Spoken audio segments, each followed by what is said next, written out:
2020 is go!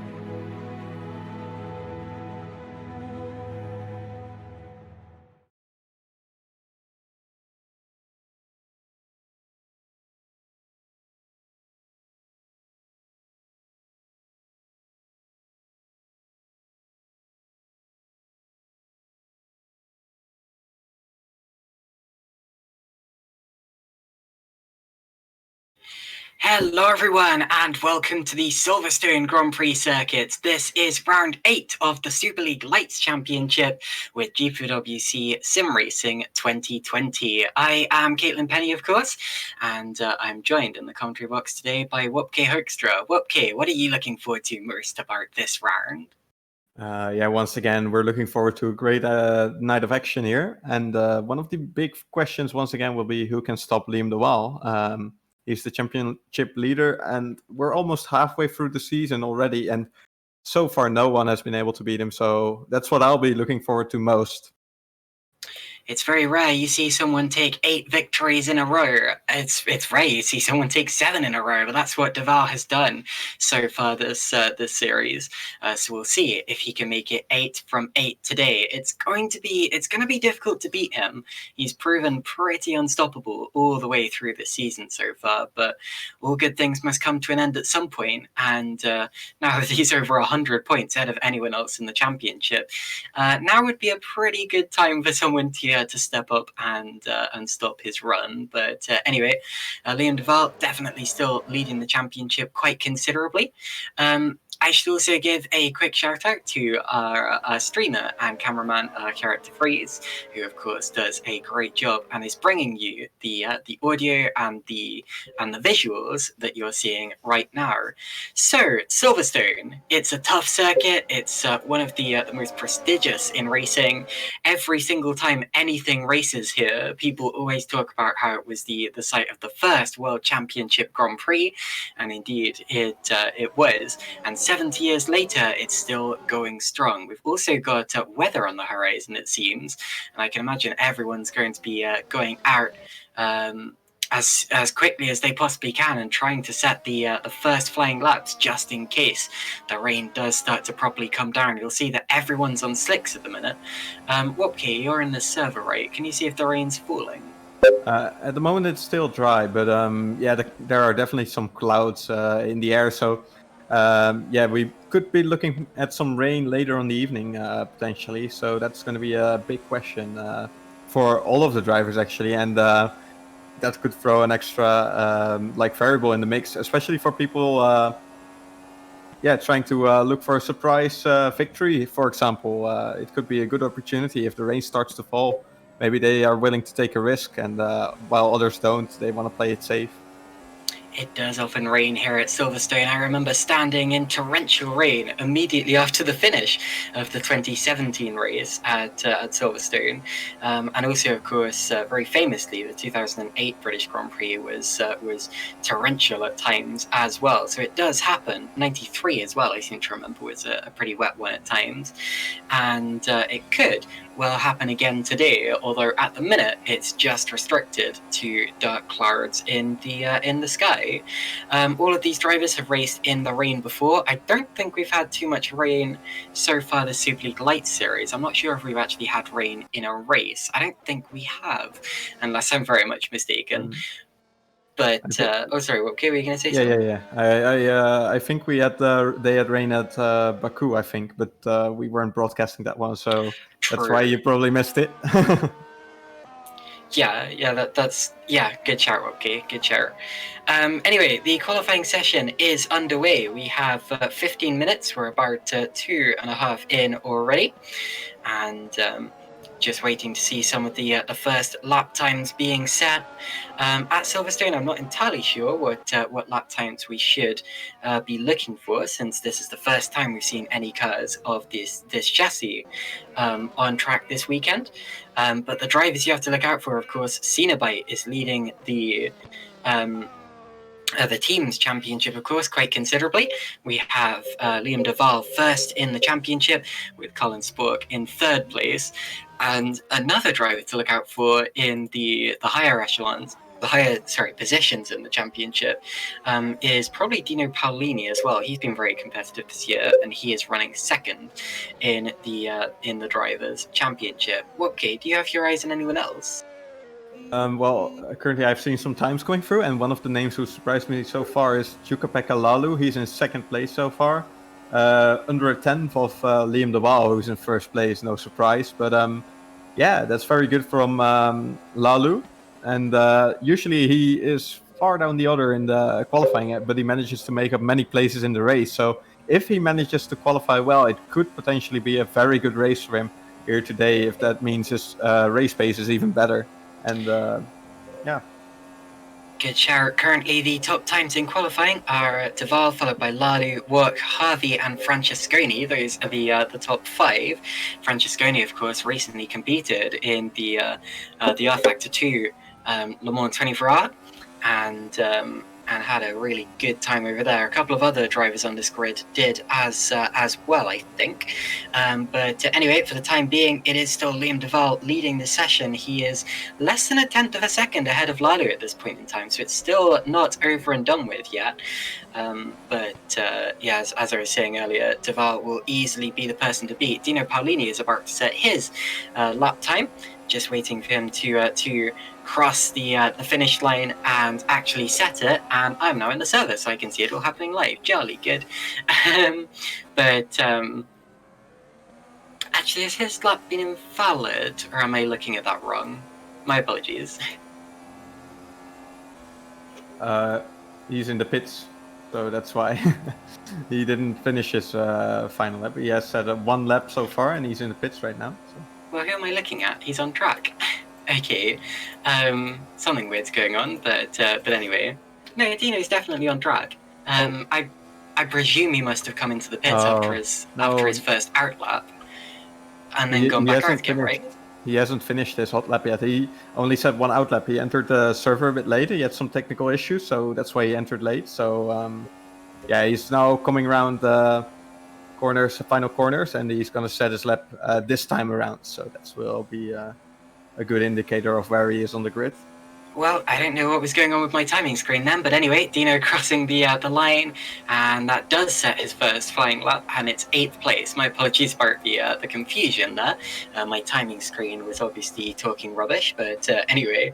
Other drivers still yet to set laps. We're yet to see Yannis Wilburn, Sebastian Kosmala, or Pedro Mora. You have to say, with no disrespect to the other two, Kosmala's probably he's probably the quickest of the three. Crosses the line. Oh, Warburn goes. Okay, I take it back. Warburn goes 4th. Great lap from Yannis there. That's not what I was expecting. Yeah, the number 18. Mark's 1 car. Of course, Mark's 1 last in the teams championship, and hoping to move themselves up. And I tell you what, that's how to do it, because now they have 2 cars in the top 5 with Thomas Harvey in 5th place as well. Yeah, that's amazing. I was going to say, both cars in the top 5, that's a great job, and we don't see that too often in this series. We've had only a few teams who've been able to take 2 great positions in one race, and they are mainly Cenobite. We've seen CMTech sometimes. You have, TG Racing. We have, last time round in France, we had, or is that last time? I don't remember, but in France, we had the MDR cars, of course, Frank Hamming and Jack Mayer. They were 2nd and 4th place. So that's a great result as well. And Hamming again in 8th place so far, and Mayer in 13th, which isn't too bad. So. Other drivers to talk about in terms of the championship, we've already mentioned the top 3, De Waal, Paulini and Spork, and the others in the top 10 are Tapper, Meyer, Francesconi, Singh, Mora, Muscat and Fournier. Now, is Fournier here today? I don't think he is. So out of those, we have 9 out of 10. Fournier, of course, only running a part-time schedule in the Superleague Lights Championship. Meanwhile, Michael Francesconi has put himself onto the front row of the grid. So Francesconi goes second and sets the fastest second sector as he does so, but De Waal now has set the fastest first sector, and I think De Waal is about to deliver the first masterclass of a lap that we're going to see this weekend. Yeah, let's see if he's able to string the other 2 sectors together as well.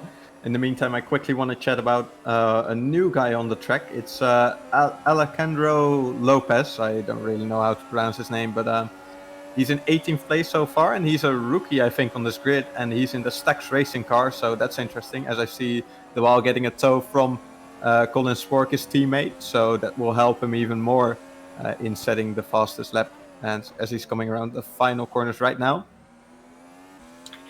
Putting wheels on the curb, of course, you're allowed to do that. You're allowed to actually put all 4 wheels on the curb, or just 2. Sorry, as opposed to other series where if you put 4 wheels over the white line, it's illegal. But anyway, Liam De Waal crosses the line, and it's a 1:28.511. So that's even faster for Liam De Waal. He's almost 0.3 of a second faster than anyone else at this point in time. And he was fastest in not just the first sector, but the third as well. So Liam De Waal, very, very fast. The only other driver who has a faster sector time is Francesconi in the second sector. So if Francesconi can hook up a first and third sector, maybe he can jump up the order. But anyway, big spin for Sandeep Singh. He was just about to improve. I thought he was going to jump into the top 10, but he's gone around at the final corner there. So that is that's an abandoned lap for him, and now he has the whole in lap to do before he can make it back to the pits. Of course, if you don't make it back to the pits, you don't get another chance.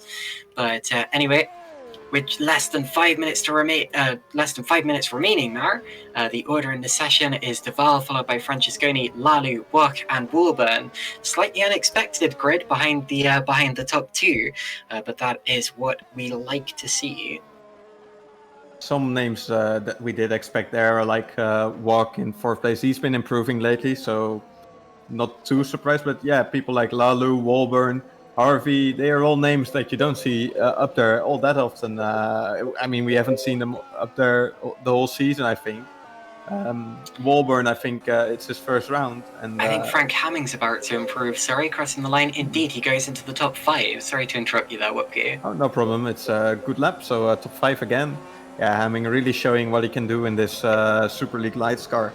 In his, I think it's his 2nd or 3rd round in this car, and yeah, I'm sure MBR will be trying to keep him on for the rest of the season, but knowing the team he's driving for in Super Cup, it's going to be a hard task trying to get him off there.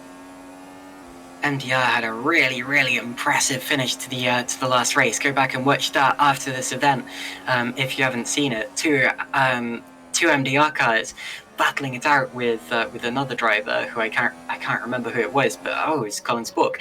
But anyway, right up until the final corner, and the MDRs I think finished 2nd and 3rd. No, they didn't. It was 2nd and 4th, but still a very impressive finish. And Thomas Harvey has enriched that lineup ever since he's been in that seat. But anyway. Currently 7th place now for sorry, I didn't mean Thomas Harvey, did I? I meant Frank Hamming. Currently 5th place for Frank Hamming.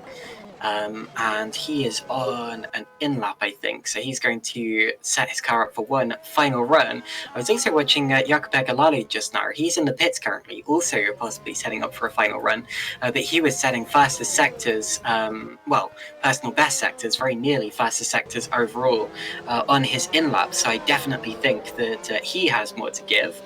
And just seeing Thomas Wok there jumping up to 2nd place. That's what I was noticing. You were saying that Wok was looking impressive, and indeed he is. P2 for him at the minute, as the 2nd Cena bike car, Colin Spork, goes 6th. Yeah, and the Cenobites cars, both of them again, helping each other out on the back straight, giving each other the slipstream that they need just to get that little bit extra, probably a 10th or 2 even, if they're lucky. And yeah, that really helps them just getting that edge over their competitors who aren't doing such things. And especially for De Waal, if you look at that lap time and the gap he has to the other people, that could be a lot closer if the others had the same slipstream, I guess. Jonas Wolburn getting a slipstream from Thomas Harvey. They're 7th and 8th in the order at the minute, but Wolburn very quick in the first sector. Second sector wasn't quite a personal best, but it's still pretty quick, and we're about to see what he can do in the third sector as well, running it out and over the curb. You have to be careful not to hook your car, your wheels over that curb, and he goes 5th. So a good lap for Jonas Wolburn puts him back up into the top 5, and crucially as well, the Marks 1 team up into the top 5. I've also noticed Frank Hamming and Colin Spork, of course, now on different rows of the grid, separated by really not much at all. In fact, less than a 10th of a second between the pair of them, with Hamming slightly ahead of Colin Spork, pushing him off the third row of the grid. So Spork, who will not get another chance to improve, comes down into the pits. That's the end of his session.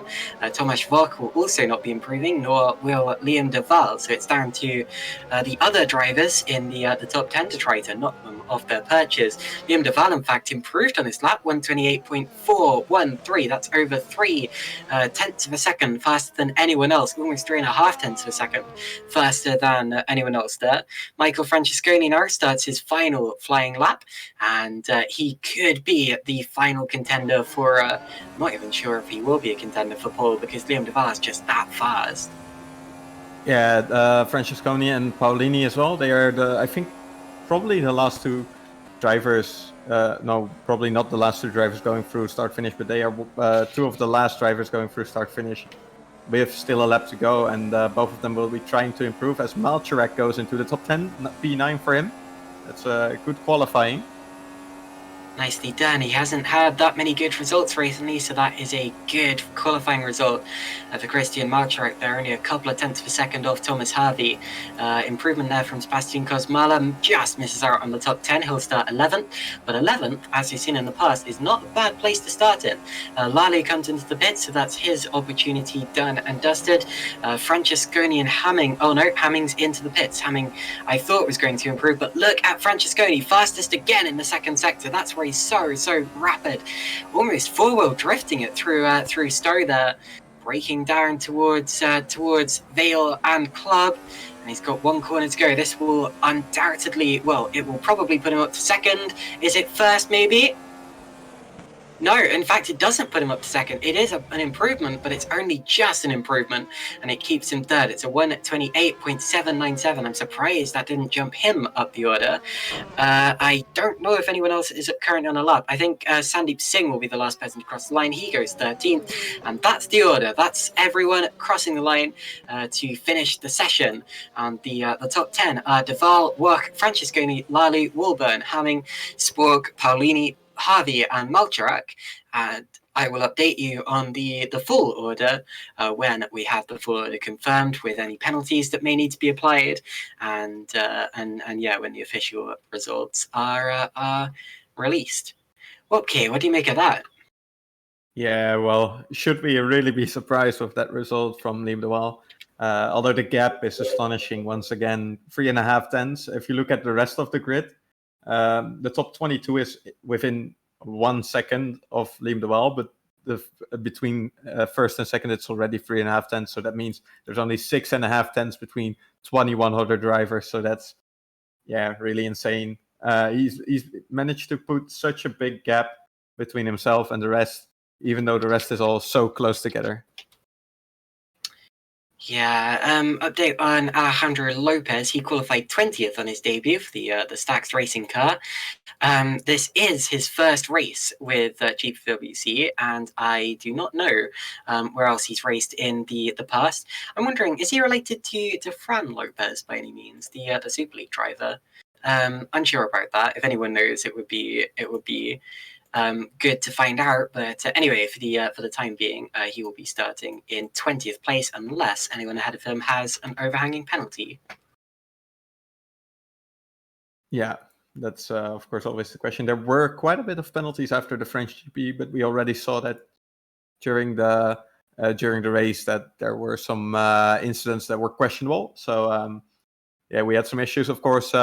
Even at the end, we had the fight between the MDR guys and Colin Spork. Even that ended up with some contact, and yeah, penalties have been given. And yeah, we actually do have some penalties. Jack Mayer has a 10-slot grid penalty. So does George Sutton, Sven de Vries, and Thomas Harvey. So that's a big shame for Harvey, who was in the top 10. Jack Mayer, incidentally, only 14th on the grid. And considering he finished second last time, I think he'll be a little bit disappointed with that. But he will be starting from 24th now. And I wouldn't be surprised to see him adopting an alternate strategy to try to move him up through the order as a result. The other penalties, of course, George Sutton, he qualified 19th, so he'll be starting right from the back. And who else did I say? I also said Sven de Vries, and de Vries qualified 12th, so he will be starting from 22nd place. Yes, so quite a bit of penalties. We haven't seen that in a while in this series, so let's hope they can go back to the clean racing and yeah, keep themselves clear from penalties. That would be nice. Also a 10-slot grid penalty for Giuseppe Saracino. And Saracino, not actually sure where. He is. Yeah. Yeah, he is here. One place behind the Vries, right? Yeah, one place behind. So he'll be, I think, 23rd. Or actually, don't they both move up a place? Anyway, this is why I don't read out the full order until I see it confirmed. Especially since the order's now reshuffled itself. Now a couple of people have started laps. But anyway, so Saracino has a 10-second penalty, and that is for track limits infringements, just as all of the penalties for qualifying were. And just checking to see if we have any other grid penalties. I don't think we do. Okay, so I think that's a lot. But yeah, that's definitely the most grid penalties that we've seen at any point in the session so far. There were also a lot of warnings and a couple of post-race penalties given out last time as well. And also a couple of racing incidents too. So yeah, apart from that, the order we've just seen established in qualifying will be how they start. Yeah, we'll see when the race starts. Of course, we have an automatic system that makes sure that everyone is in the correct place, which is really nice. So we don't have to do the math by ourselves. Yeah. Yeah, I'm looking forward to see how the drivers perform in the race. Of course, with the risk of rain, like what strategy do you go for? Do you take an extra risk? Do you want to pit as late as possible? Like what do you want to do as a driver? Of course, this track has high tire wear again, with some fast sweeping corners, which really put quite a big load on your tires and makes them wear quite fast. So that's going to be a big question during the race, of course. Some of these drivers, like Walborn, for example, I'm looking forward to see how they do in the race, because we saw they can set a good quick lap, but we haven't seen them in race conditions, and it's completely different then. I would probably pit. I'd probably take a different strategy depending on when I expected the rain to be. If I expected it to come quickly, I would probably put on soft tires just to get that quick stint out of the way before I have to switch to wets.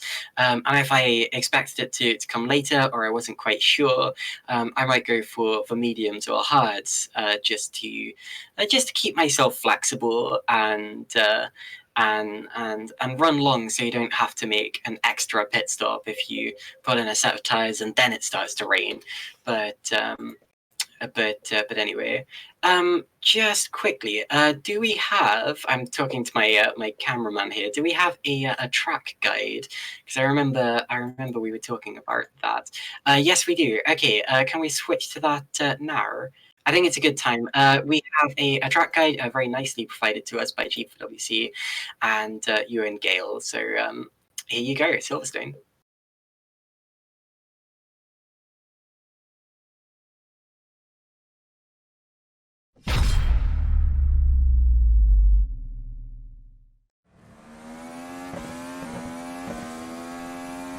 We ride on board then with Liam Duval for Cenobite.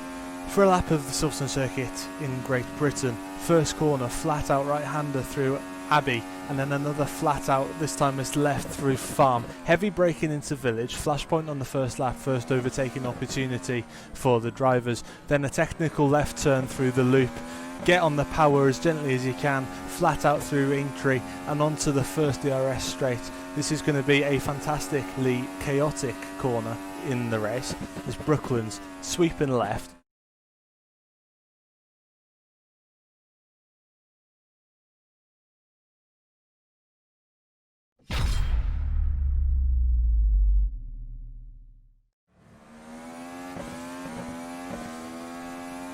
We ride on board then with Liam Duval for Cenobite.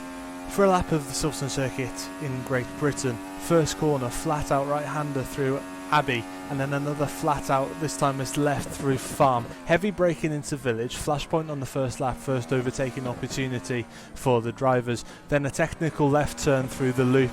Get on the power as gently as you can, flat out through Aintree and onto the first DRS straight. This is going to be a fantastically chaotic corner in the race as Brooklands sweeping left, late braking, then get yourself ready for Luffield. It comes straight afterwards. Plenty of lines through Luffield for you to make sure you get the best exit possible. Now we're going to go through Woodcote and onto the old pit straight. In the horizon you're going to see a horrifically fast corner. That's Copse. You've got to clip the curb on the outside, clip the curb on the inside, and then clip the curb on the outside again. Get yourself ready for the slingshot that is Maggott and Beckett. There you go, left. It eggs you on to go even faster than you can. But you know you can't, because you've got to get yourself set up for the straight. Liam's going to catch the back end as he goes through Chapel. DRS wide open again. Another great overtaking opportunity, this time into Stowe. It's another late braking corner. You're going to flash right through and it's going to widen on exit. Then it tightens itself back up. Use the curb, late braking into Club. Flick it left, flick it right. Get your power on as gently as possible. Again, traction's going to be a minimum through the right hander and across the line.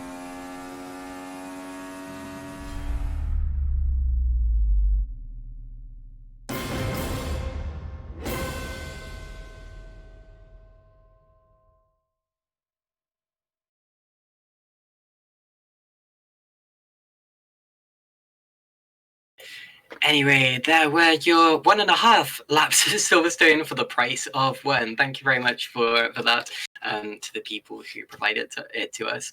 Anyway, the warm-up session is still going on. We have 2 minutes to go until the checkered flag is shown for this, and then we will see the official grid order, and we will head off on the formation lap.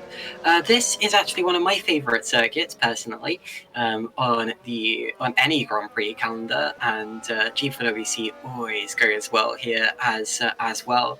It's great to drive on, it's great to watch races at, and I can tell you, because I've been there in person many times, it's very good for spectators there as well. Wopke, how do you like this track? Well, it isn't one of my personal favorites, but when I drive here in Simracing, at least, I seem to be pretty quick. It's one of the venues I took my Super Cup wins at, so I have good memories here, even though I don't really especially like the track. Especially after they changed it, because the layout of this track has changed many times over the years. I mean, if you look at the layout of the 1950 F1 Grand Prix that they held here, it's so much different from what it is now. It was a lot less complex, and of course the latest change, I don't remember exactly when it was, but it wasn't too long ago. And yeah, of course they also switched the start-finish straight, and I prefer the old layout, but this one is well, it's good, and it provides some good racing, so that's the most important factor, of course. Fair enough. Well, this layout's been running for 10 years now. It was 2010 when they changed the circuit. I personally don't really have a preference between the two layouts, but anyway, Silverstone, just a great venue with a lot of great memories for me, and I'm sure for a lot of other people on this grid as well. A couple of people's home race, including. Well, all of the British drivers, obviously, and yeah, it's going to be a good one. If you're ever going to the Silverstone circuit in person, there are a couple of good places I could recommend sitting and watching from. Qualifying, definitely the Maggots and Beckett section, because the cars are just so fast through there, and it's almost a force of nature when you see a good single seater with a lot of downforce go absolutely tearing through that section. It's not so good in the race because there's not really any chances for overtaking there, but a good place where you can see quite a lot is either on the exit of Abbey, which is still very fast in the race, but it gives you a good view down the pit straight as well, or also the Woodcote grandstands at A or B, because from there you can see all the way down the Wellington Straight, through Brooklands, through Luffield, and then through Woodcote and down to Copse as well. Or of course, if you only have general admission, Luffield has some nice general admission areas on the outside as well. But anyway, that's enough about the circuit for now, because the warm-up session has come to a close, and we're about to change the session and head straight into the formation lap for this sub Grand Prix that the Superleague Lights hosts. It's, I think, 80% of a Superleague Lights full Grand Prix, and therefore also 80% of a Formula One Grand Prix as well. But that's still a pretty long race. Still definitely time for strategy. Still definitely needs a lot of mental stamina and concentration. And I'm sure the drivers will be psyching themselves up for the task ahead right now. Yeah, and Liam de Waal has been leaving and entering the session a few times now, so I hope for him he has some issues. Liam de Waal says he's having issues with his wheel. Now I don't know if he's winding people up with that, or whether he's actually having problems. He's typed help. Oh no, this could be drama for Liam de Waal. Same thing as in Baku. Well, he won in Baku, so if it's the same problem, then that gives him hope. But yeah, this could be a real problem for Liam de Waal. Of course, we know he's leading the championship very, very comfortably by 101 points over Dino Paolini. But if he's not able to start the race today, that will automatically end his win streak, which would be a big shame. I'm sure he'd tell you that his win streak would continue from when he comes back, but still, this could really change the fate of the race today, Wopke. Yeah, and yeah, I think he would mainly be sad about the fact that he took pole position by over 3 tenths. So he says, good work. We'll see how it goes. Yeah. He says he can control it, so it could be all right. But it's going to be... He says, if it dies, I can control it anyway. So it might be a force feedback issue, maybe. It may be that some specific parts of the wheel are faltering and other parts aren't. And that might be why he still managed to win in Baku, even with the wheel problem. That's interesting though. So we'll have to keep an eye on that. Liam de Waal possibly hitting drama before the race has even begun. But anyway, let's talk you through the grid order. It's going to be Liam de Waal starting from pole position, hopefully, ahead of Thomas Wach in second position. Michael Francesconi will line up in third, followed oh goodness, I got the hiccups. Followed by Jakob Lale, Jannis Woolburn, Frank Hamming, Colin Spork, Dino Paolini, second in the championship, starting from 8th, immediately behind his nearest championship rival. So watch row 4. Christian Marchak will be 9th, followed by Sebastian Kozmala. Dowie Tapper will be P11, then it's Sandeep Singh, Jacob Reed, Matthias Canapino, Mike Quint, Thomas Harvey, Alejandro Lopez, Pascal Schmidt, Hugo Poom, Sven de Vries, Giuseppe Saracino, Jack Mayer, one of the many drivers with grid penalties, as is Saracino, de Vries, etc. Following there on the grid, it's going to be Matthias Ronzani and then Jason Muscat. Quite a long way back for him. He'll be starting on the hard tyres. Then it's Roy Schroten, Matthew Klipp, I think, is elected to start from the pit lane. So that's one of 2 drivers electing to start from the pit lane, along with George Sutton, who was due to start 28th. And that will move Bruno Souza Ferreira up a place. Pedro Moura will move up 2 places because of that. And James Zuber will round out the actual grid in 28th position. Now he was due to start 30th.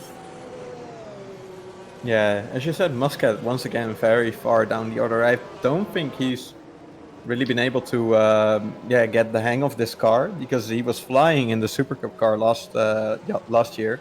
I mean, he won the championship, so there must be some reason for it. And I think it's just the car that he doesn't get the right feeling in the car or something, and that's why he has the issues. Interestingly, the drivers starting on the 6th row of the grid, who are Tapper and Singh, the first 2 drivers with free tyre choice have still gone for the soft tyres. So that's a little bit unexpected, but not hugely dramatic. Jacob Reed in 13th will be the top driver on medium tyres, and therefore the top driver on an alternate strategy. Matthias Canapino, alongside him on the grid, will be the top driver on hards.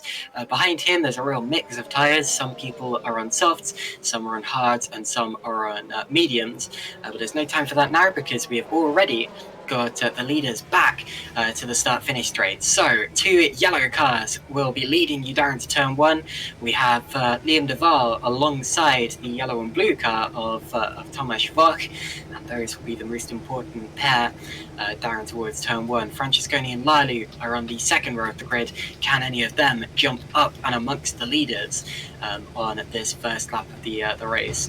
The remainder of the grid just getting into position. Final few cars have to start at the final corner rather than on the start-finish straight. And Klipp and Sutton are getting themselves prepared in the pit lane. Both will start the race, but of course a long way back, as they'll need to wait for the other cars to complete the first sector. Anyway, here come the lights. 3 red lights, 4 red lights, and 5, and it is go at Silverstone.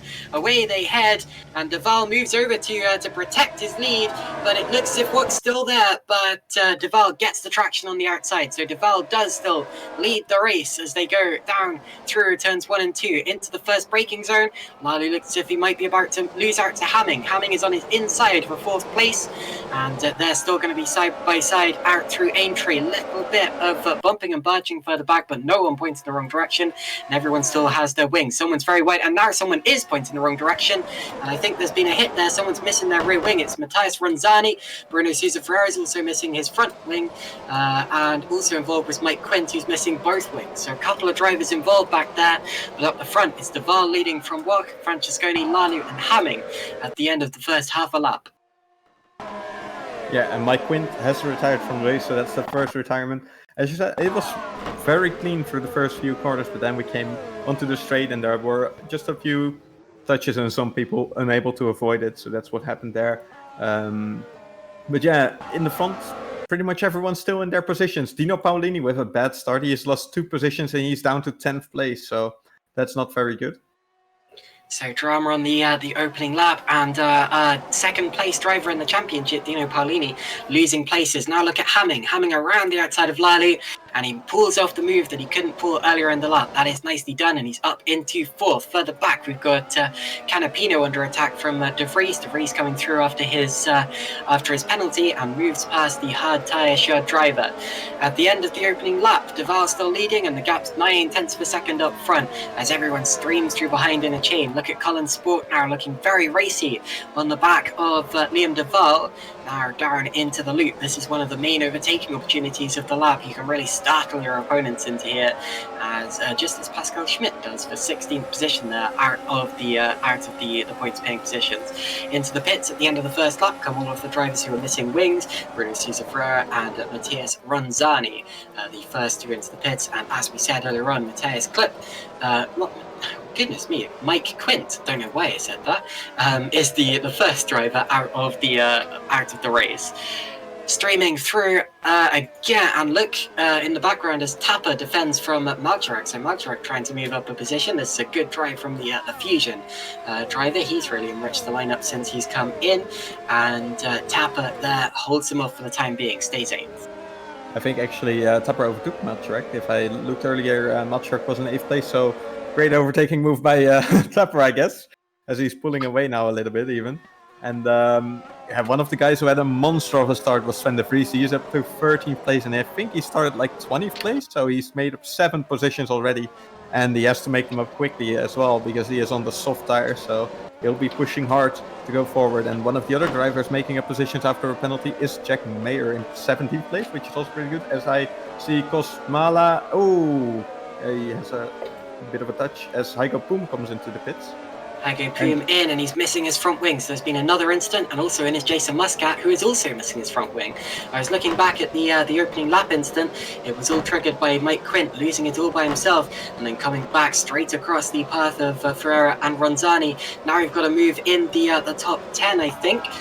No, it wasn't. Harvey, I think, lost a couple of places there, and he's now... No, actually, that's not what happened either. It was De Vries passing Reed for 12th. But anyway... But yeah, also I noticed that Sebastian Kosmal has lost a lot of places from the start. He was, and a big crash, and a car is flying, and a couple of cars off on the exit. It was, I think Pascal Schmidt came together with Jack Mayer. That is what happened. And then straight into them went Alejandro Lopez, and Lopez has lost his front wing, and someone else has lost their rear wing. Giuseppe Saracino has, and he has now crashed out. So Saracino out of the race. So big drama on the 3rd lap of the race. Yeah, and 2 more drivers out of the race as well, as you said. Jason Muscat and Saracino out of the race as well. He couldn't control his car without the rear wing. Jack Mayer was involved in it as well. He's lost a lot of position. I think he was actually the cause of the incident. It was Mayer and Mayer came together with someone. I'm sure I said it. But anyway, it was... Mayer and Schmidt, I think, came together. And also struggling, as I said, was Lopez, who's missing his front wing. Muscat's incident was caused by... it seems like Poom lost it, and Muscat couldn't avoid him. So that's what happened there. Lopez now into the pits. That's a disappointing way to start his debut in the series. And he's now going to drop back to pretty much the back of the field there, Wopke. Yeah, so massive drama already. It's mainly in the backfield, but still massive drama already in the opening laps, and we are only 3 laps in, so who knows what's to come. And one of the massive gainers out of this is Roy Scroat, and he's been running at the back for most of the season. And actually, I'm surprised with that as well, because Roy Scroat has been really flying actually over the past couple of years. Now in Superleague Lights, he's struggling to find pace, and he's running at the back for most of the time, but now he's in 16th place, so who knows what could be lying ahead of him. Some points, definitely maybe? A possibility of points today. Of course, points go down to 15th position. I've also just seen in the points, Thomas Harvey's passed Jacob Reed, so Harvey back up another place. Of course, he is on softer tyres than Reed, so that's not a big surprise. Colin Sport now has the DRS on the other Mars 1 car, and he goes around the outside of Yannis Walburn. Can he keep it on the curb? No, he runs wide, and he backs off and lets Walburn through, and that's sporting there for Colin Sport, who knew that it wasn't a legal move, and let Walburn retake the place. Very, very mature head on his shoulders. He's only 15 years old, but we've seen Spork driving like a man with 10 years more experience than his. And he stays 7th for the time being, with Woolburn doing a great job in 6th. And it was risky as well because Douwe Tapper was still right behind him, and he was looking at to taking the position as well. So he just managed to fend him off as well, and he remains in 7th place. But that was a risky move. But as you said, very fair and mature thing to do. So let's see if he will be able to find a legal way past. As Sven de Vries is attacking Sandy Singh for P11 now. Sven de Vries really flying. Singh holding 11th for the time being, but De Vries, I expect, will have another go here through Woodkid, and on the exit he's on the left-hand side, but that's going to be the outside for Cops, and that's not the ideal line. But it looks as if Singh might run a little bit wide, and definitely De Vries getting a much better exit. He's got to do it now. No, he's got to back off for the for Maggots, Beckett's, Chapel. Sometimes you can get a car on the exit, but he wisely backed. The entry, but he wisely backed out of that. However, he hasn't got the best of runs onto the Hangar Straight, but he does have DRS. Now Colin Sport goes around the outside of Jannis Woolburn, just as he did a lap ago, and now he keeps it within the lines, and that is a move done for Colin Sport. Excellently done, up into 6th. Now, what's going on up ahead? Yeah, there's a DRS train ahead. Liam de Waal has pulled out of the DRS again, as he always does in the first laps, just making sure that he's outside the 1 second range from his nearest competitor, and that's exactly what he's done. 2 seconds is the gap now. And behind Thomas Walk in 2nd place is a train of 4 cars right now. So Colin Spork's next task is to close up that gap and get in the DRS of Jukka-Pekka Laulu, who's still managing fine in P5 after losing only 1 place to Frank Hemming. When it comes to pulling away from your opponents, the first second is the most important, because that's what pulls you out of the DRS range. And Leon de Waal has done it again. It's going to be pretty much impossible at this point for Wopke to catch de Waal in the next few laps, unless de Waal makes a mistake, especially since Wopke now has Michael Francesconi on his tail and in the DRS range as well. Less than half a second separated them through the last checkpoint. But Francesconi also has Frank Hemming for the company as well, and still there's a long chain of cars behind them, as we're still very early on in this race. So anyway, it's still de Waal leading from Wopke, Francesconi, Hemming and Laulu after the first 5 laps of the race. I wonder if Colin Sport can challenge for the top 5 now that he's free of Woolburn. Yeah, I'm sure he'll be able. He is already inside the DRS, so he's really definitely caught up with the guys ahead. But yeah, it seems like the guys in front are being held up by Thomas Walk at the moment. And if I'm looking at Dino Paolini as well, he isn't really managing to. He's in the DRS of Maltrek now as we speak, but he was outside the DRS range of him as well. So the CMTech cars don't really seem to be up to pace as they seemed in qualifying. So that's an interesting one. And we'll see if that keeps going throughout the race, or maybe it's a tire saving issue. Who knows what's going on there? We'll see later in the race, of course, when the strategies come into play. So de Waal now 2.2 seconds ahead of Wopke, but Wopke has more problems than that in the shape of Francesconi and Hemming chasing him down, and then everyone else following them through as well. We're used to seeing trolley trains in Formula 1 if you've been watching F1 for a while. Now it seems like we're watching a Tomasz train, but anyway, I mean that with no disrespect to Wopke. He's doing everything he needs to by holding that 2nd place, by not reacting to the cars behind just yet, especially not overreacting. But now Francesconi gets the DRS. He's going to get closer. Wopke keeps his car in the middle of the road. Francesconi takes a look to the inside, and that is not well. I was going to say, he didn't look as if he was close enough through there. Oh, as Tapper attacks Woolburn. I think Francesconi just held them both up through there. Probably should have maybe taken a look to the outside and gone for the switchback. But you can't knock him for trying. That was it was a decent attempt, but Wopke good on the defense and wasn't startled by his opponent's challenge. Yeah, it's great to see Wopke doing so well. Of course, as a manager, I can say that as well. But I mean, even as a fan of the sport, I mean, he's come a long way. If you looked at his first races in this series, he was never really inside the top 10, and now for the last few races, he's really been working hard, practicing hard, talking to his teammate and working out the setup together. And he's really improved, and it's great to see him perform so well, especially if you know that he's working so hard for it, and that it's finally paying off for him as well. So through Kopp's head, Wopke and Francesconi really holds onto the back of Wopke's car very well through there. Often you can get really unsettled by the turbulent air, but Francesconi's keeping his car under control. He's not understeering wide, and you see the same thing through Maggotts Beckett's Chapel. In fact, Wopke understeered wider than he did. So now Francesconi has DRS again, still a long way back though, and this time Wopke doesn't have to react quite so much to Francesconi. You can see that by the body language of his car. He's not putting it in the middle of the road like he did a lap ago. Instead, he's just driving as he would normally, and Francesconi is panting and puffing to keep up with him. Through the final corner they head again, and into another of our DRS zones. I think there are 3 DRS zones on this track. You have the one heading down towards Abbey, you have the one on the Wellington Straight, and you have the one on the Hangar Straight. But anyway, Francesconi still sticking with Wopke, not quite able to make a move just yet.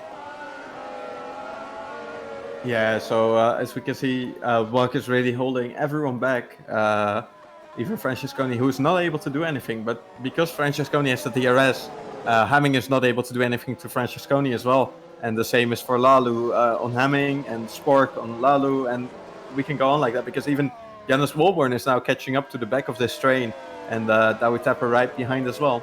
So yeah, definitely a DRS train going on here.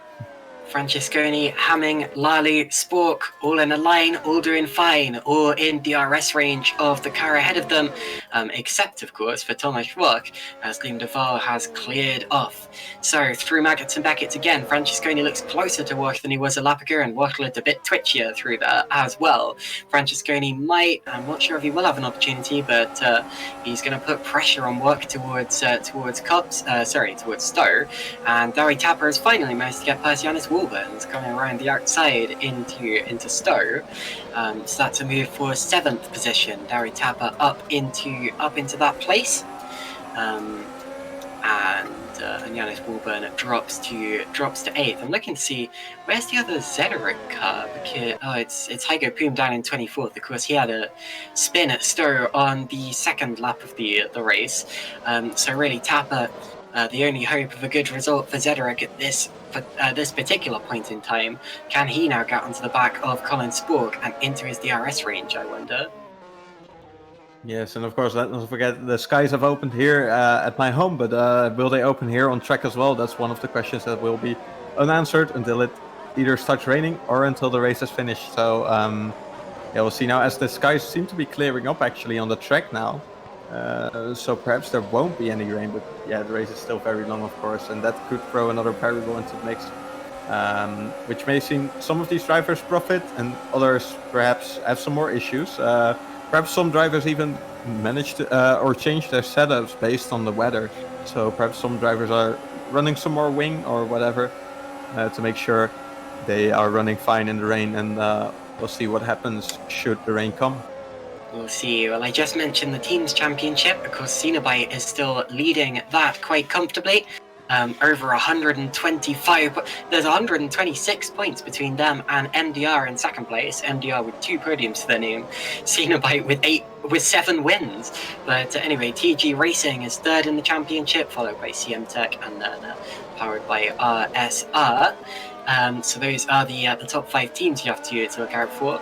Zederik, of course, who I just mentioned with Tapper and Poom, are 6th in the championship at this point in time, just 3 points off, powered by RSR, and hoping to break into that top 5.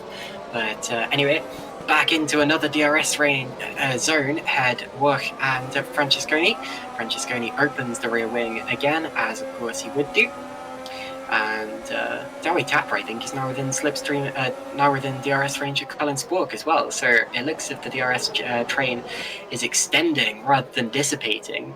And this is the kind of tension we love to see in a Superleague Lights race. And yeah, it's really building here at Silverstone, isn't it? Yeah, and this is going to be an interesting one strategy-wise as well, with so many cars so close.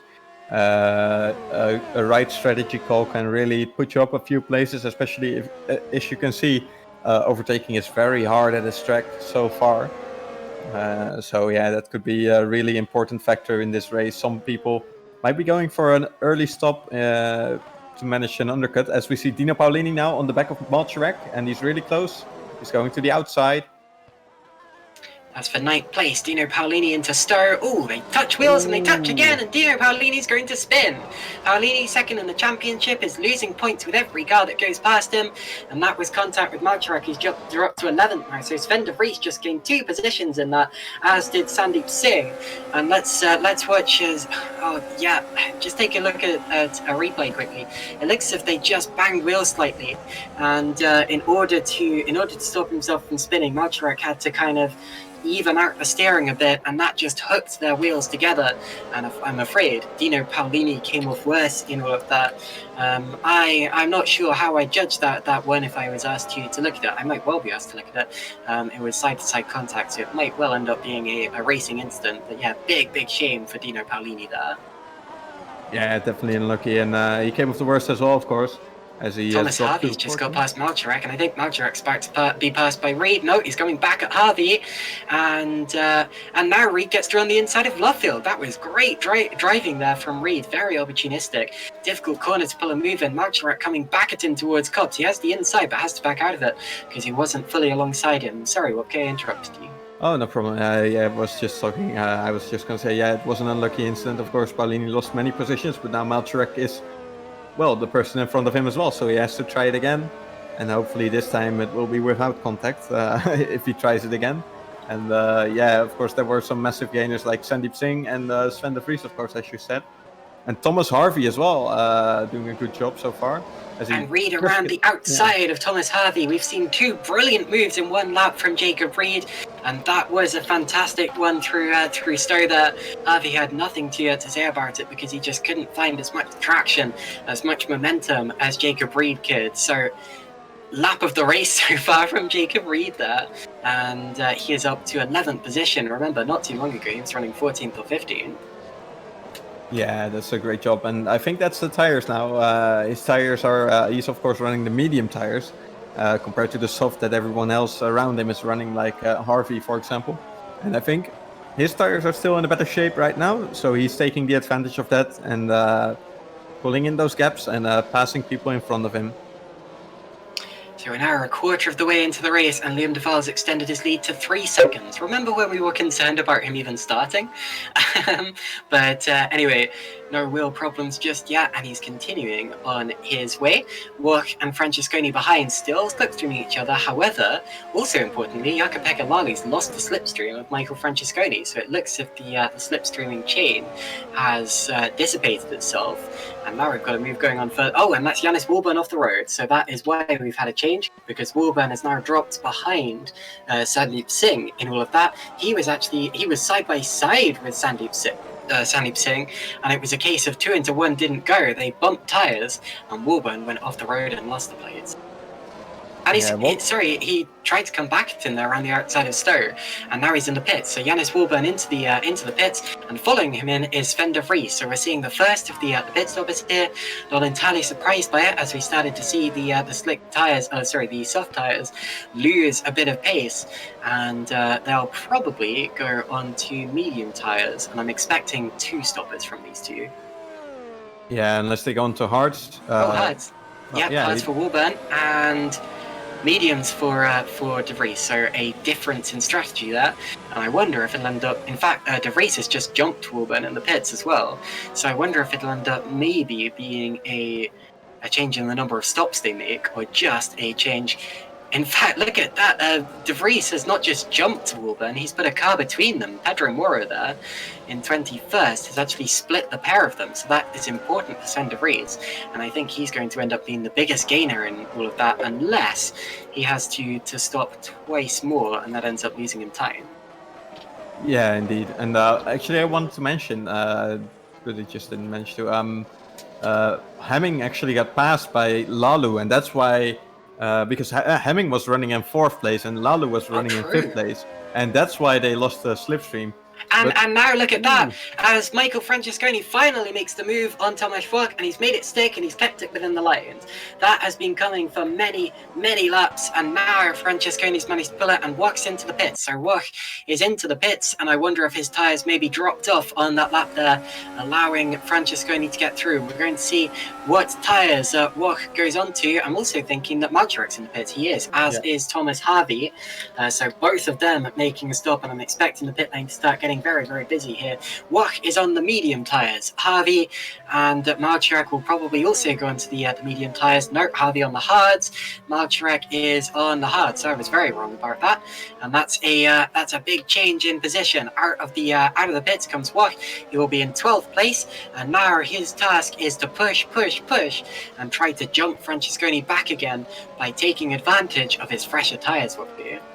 Yeah, definitely, and it's a good pit stop for Włoch as well, because if you look just behind, like 2 seconds behind, it's Klip, Kosmala, Meyer, and Schmidt all running there, and they haven't made their pit stop, so they are all running much slower pace probably. And if he would have come out behind this train, that could have cost him much time, and now he's just in front of it. So yeah, that will definitely help him on his way forward. He just has James Juba with insides, but then another big gap.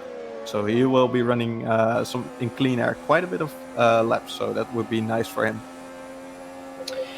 So Tomasz Włoch is pushing as I expected. He's already catching up to James Tuba, who hasn't made his stop. And that's going to be important. How quickly can he clear him? Now, Francesconi actually stays out for another lap. Francesconi out, and De Val also out for another lap. Lalu and Hamming don't stop either. Meanwhile, Tapper is really catching Colin Spork here for that fight for 5th place. So Spork, who's been on the attack pretty much the whole race, may well turn into the attacked before long, but we shall see. So those drivers holding their soft tyres better than some of the others could. But that won't matter if the drivers who have already pitted can jump them in the stops. Yeah, and I think also some of these people might be trying one stop, but 2-stop isn't too bad a strategy here, because the pit lane is a bit short here. Of course, you have a lower top speed than some other tracks, but in the pit lane, and that could cost you some time. But if you look at Włoch, for example, he's already out in 12th place, which is already in the points after one pit stop. So even if he makes one more pit stop and everyone else does only one pit stop, he will technically still be in 12th place. So yeah, it could be a good call. Now you have to use 2 or more compounds of tyres. Of course, there are 3 compounds available, the soft, medium and hard.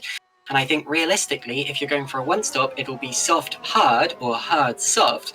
And if you're going for a 2-stop, it will probably be soft medium hard. I would be a little bit surprised to see anyone going soft medium medium, or you could indeed see soft medium. Liam De Val pits from the lead. Colin Spork pits from, well, so we've got both Cenobite cars in. Hopefully they don't stack. I think they had enough time between them, but it's a little bit risky. Let's see how it works. Sandeep Singh also into the pits as well. Liam De Val stops in his box. Will Spork have to stack behind him? It's going to be a little bit close. De Val goes on to the mediums and gets going, so they don't double stack. That's good to see. Colin Spork goes on to mediums as well. It's the same strategy for both Cenobites. Sandeep Singh's in the pits. He goes on to mediums. Pascal Schmidt is in the pits as well. He's just trying to score points at the minute. Spork is going to come out behind a big chain of cars. That's not going to help him. Where does De Val come out? He's got clean air. The next car ahead of him is Dino Paolini. So Liam De Val there, I think, has benefited a lot more than Colin Spork has. Spork's going to have to go on the offensive again. Opens the DRS. How quickly can he get past these cars who haven't made their stops? Yeah, and Kosmanen are going up the inside of Clip, and I think that was a bit speculative there. Sorry. Yeah, no problem. I saw it as well. And yeah, this is exactly what I said about Włoch. He came out just ahead of this train. And Colin Spork is right behind them, so he has to clear them quickly. But look at this, he's looking up the inside there. That's not going to work, and he doesn't try it. But this is costing him much time, and that could be some valuable time as well if he loses a few positions. Cups hasn't really been an overtaking opportunity since about the 1960s. But anyway, Spork, and into the pits now comes Frank Hamming and Jakob Lalu. So they're both in. also from the top 4. So more important pit stops in this relatively early stage of the race. I keep saying that, although we're actually now 40% of the way in. Through goes Dowie Tapper and Michael Francesconi. So Francesconi temporarily leads the race. He's yet to stop. Jacob Reed's going to take 3rd, and I'm expecting him to take the lead when the first 2 stop, as he's on the medium tyres. Hamming goes on to mediums. Lally goes on to mediums. Dino Paolini is in the pits, trying to recover from that incident, and he also goes onto medium tyres. Whether they'll be able to go for a 1 stop from here is uncertain, but I wouldn't be surprised to see them coming in for a set of softs towards the end. And look at this, Hamming is right, Clip is right between Lalu and Hamming, even though Hamming and Lalu were right behind each other when they entered the pit, so Hamming could lose valuable time here. He tries to go on the inside, but Clip has some DRS as well, so this is going to be tough, and this is definitely costing him some valuable time, and he could be outside the DRS range of Lalu after he passes Clip, so yeah, this is going to be a real issue for Hamming, and this could be a position lost for Hamming as well. Colin Sport losing a lot of time between these two, and look at that, he's getting so close to Frank Hamming in all of this. Sport got past Kosmala into Brooklands. Now can he get past Hamming while Hamming's being held up? Matthew Clip yet to stop, and that's the catalyst for this fight. Hamming and Spork on the same set of tyres, so this is very much for position between the two of them. Onto the straight, DRS opened on Hamming and Spork. Into the pits comes Dowie Tapper ahead of them, but keep watching this fight because Hamming's now at the inside of Clip, and so is Spork, and they're both going to dive past him into Stowe, and both get through at exactly the same time. That's important mainly for Hamming. And look at this, Sven de Vries, of course. Oh, contact in the pits. Francesconi and Tapper have come together in the pit lane. It looks to me as if Francesconi got going right as Dowie Tapper was stopping in his box. They made contact. I don't think there's going to be any damage, but that's going to cost Francesconi maybe a second or 2. Oh, with Francesconi, yeah. Ooh, he's come out. Ooh, behind. Just ahead of Lally. But yeah, behind Juba.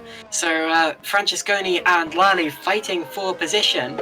I can't remember if... No, Juba hasn't pitted, has he? So Juba's still running in 5th position, and Francesconi and Lally fighting for position behind them, so that's a lot of time gain. And Spork passing Hamming, so Spork has managed to lick the stamp and send it, and that is 8th position in the order for now for Spork, but of course that's going to be higher in the order, maybe 4th or 5th later on, depending on how the strategy goes.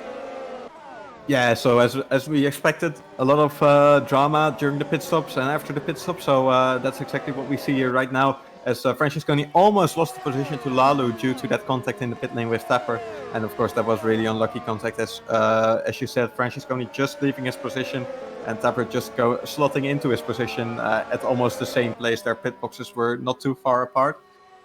One of the drivers who has made great progress during this stint is Sven de Vries. He's in 12th place, and right behind Dowie Tapper, as Tapper now just passes Matthew Clip, so now there's one car without a pit stop between them. Although Sven de Vries is looking up the inside already. Also on that lap, Watt got past Canapino. That's for 3rd in the order because Canapino hasn't stopped yet. And Francesconi and Lalu both got past Juba. Would have been probably easier for Lally, since the fact that Lalu and Juba both race for Royal Blue Racing, and they know that there are alternate strategies. But anyway, all of those drivers clear. Colin Spork will be the next to pass Juba and Lalu, and I don't expect that Juba will be making it very easy for him, because he knows that he's defending his teammate in all of this, and of course he is he's entitled to defend that position if he can, since they are technically racing for position on the road, even if they're not in the effective order. But here comes Spork down the straight through Woodcote, and is he going to get it into Cops? This will be a brave one. Zuba sees him coming, and well done to Zuba for not turning in there, but also well done to Spork for making the move cleanly. So he gets through, and now he can start chasing down Lalu and Francesconi, who are still fighting up ahead of him. Yeah, and Hamming already looking close behind Chua, so he will be passing him on the next straight probably. But look at this, the gap between Wok and Francesconi. That was one thing I was going to mention. Francesconi was ahead of Wok when Wok pitted, but now the gap is 3.5 seconds between these two guys. So Wok made a good call there, except if he has to pit again, that could be an issue for him, and he could lose many positions with that still. But yeah, currently he's looking good for second place. So Kosmala in the pits. Yep. Liam de Waal about to retake the lead. Of course, Jacob Reed is in the lead at the minute. That rhymes. And de Waal is on the attack on his alternate strategy. And we expect this to be a relatively easy one. I don't expect there'll be much of a fight put up here, but we'll see. Through Luffield they go. De Waal is on much fresher tyres than Reed. And he has a theoretically much quicker car as well. So here we go. De Waal closing up on Reed towards, in fact, pulling out of the slipstream a bit just to make sure that Reed sees him in his mirrors. Reed knows that they're not in the same race together, and it's not really going to be an important move unless de Waal gets held up a bit by it. Yeah, he probably gets held up a little bit, but not too much if he manages to pass him here. And if I was Reed, I would just let him go, because there's no use in defending. Yeah, except you get a few extra laps as the race leader behind your name, but in the end, that's not what you score points for. So I would just let him go. And it's a clean move for de Waal, so he takes the lead back. And Jacob Reed, of course, still yet to stop. He won't mind that much. Of course, he would rather be in the lead, but it really won't matter because he's not fighting for the overall win. So de Waal now takes the lead back. Jacob Reed is in second place, although yet to stop. Thomas Voch about to lap a car behind him. Matthias Canapino running in fourth place, and then Francesconi about to take fourth away from him as he fights with Jukka-Pekka Laulu. Yeah, and Francesconi doesn't manage to find his way past Matthias Canapino just yet, so that's going to cost him some time. And that only works into the hands of third place man on track, and second place probably virtually, which is Thomas Bock. And yeah, he'll be... and Francesconi's now managed to put a car between him and Lalu. He's got past Canapino, who takes his line, and that's going to hold up Lalu more. So that battle splitting apart with the help of a slower moving car who's yet to stop. Now will Lalu go through to Cobbs? I'm not entirely sure that he will. Yes, he will. Oh my word! And I'm not sure that Canapino saw him until the last minute there. Canapino runs wide in avoidance. It looks as if he started to turn in, then realised there was a car there and had to bail out of it. Good awareness from Canapino. But yeah, that now means that Francesconi and Lalu are together. They're passing a lapped car. That'll be Bruno Sousa Ferrara there. Still 25 cars on the lead lap, incidentally, and Francesconi and Lalu get through cleanly. They're now approaching. Actually, the next car ahead of them is Thomas Voch, so that's for position. And it looks to me as if Lalu's going to have to rely on pure pace rather than backmarkers to catch up to Francesconi, if you will. Yeah, and look at it. I think the gap between Voch and Francesconi is decreasing quite rapidly. So we saw this in France before, and then back then Voch was trying to keep his tires alive until the end. So that could be what he's trying to do once again, especially with rain possibly on the horizon. It could be a smart move to extend your... if you make a second pit stop, you want to extend it as long as possible, or not make a second pit stop at all. So yeah, the gap is decreasing. Huh? So Jack Mayer into the pits for a stop. Just hearing that someone has a penalty. Who has a penalty, sorry? Lopez. Okay, so we believe there's a penalty for Alejandro Lopez, who's currently the last car on the lead lap. That's possibly for speeding in the pits, but not sure. So thank you for the update.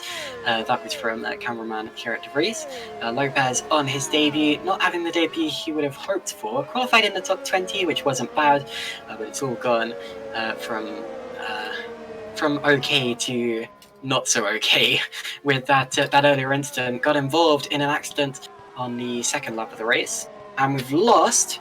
Have we lost Dino Paolini, or has he just not loaded in for me? No, Dino Paolini internet connection probably. Yeah. Oh no, back. He's back. Okay, thank goodness. Well, Dino Paolini briefly disappeared from the order, and I was wondering whether he was out of the race.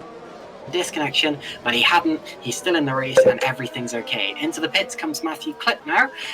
Pitting a lap ago was Jack Mayer. He went on 2 soft tyres, and I wonder, do you reckon he'll be able to do a one-stop from here? I expect he might actually be able to, because it's always easier to preserve your tyres towards the end of the race as you're lighter on fuel. But anyway, Matthew Clip goes on to the mediums. Yeah, I expect he will almost definitely be doing a one-stop strategy, as now we've lost Pedro Mora, so Mora becomes our 4th DNF, and he, I think, has just disconnected, or has he had an off somewhere? My apologies. I can't see right now, but yeah, it's a shame we lose him, of course. I'll just double check that quickly. Yeah, he retired to the pits, so it looks as if he just gave up. He wasn't running in the points anyway, so we lose our 4th competitor. Of course, the first 3 were Quint, Muscat, and Saracino because of accidents in the first 3 laps of the race.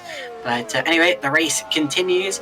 We still have 26 drivers running on track, 24 of those on the lead lap, although Lopez, I expect, might be about to drop off the lead lap when he makes his penalty. I'm not sure he's actually made his stop yet. Dino Paolini now retires, so there were connection issues for the driver second in the championship. We saw him hinting at that a lap ago, and now it's all kicked off, and Dino Paolini is out of the race. Paolini is going to be so disappointed with that. He's retired through no fault of his own. Into the pits comes Jacob Reed to switch onto softs, but yeah, gunning for Dino Paolini. And Wopke, his team manager, my condolences, Wopke. Yeah, it's a shame, of course, to lose your driver with a connection issue. I mean, there's usually not much you can do about it, so really unfortunate for Dino, and let's hope he comes back next race without any troubles. We already saw during qualifying even, he entered the server quite late because he was leaving the server and coming back, so I think he's been having issues all night, so let's hope he's able to fix it for the next round. Perhaps there are some local issues going on. Guess we'll have to hear from him in person after the race. Now, at this rate, I think it would be the championship lead second in the championship for Colin Spork.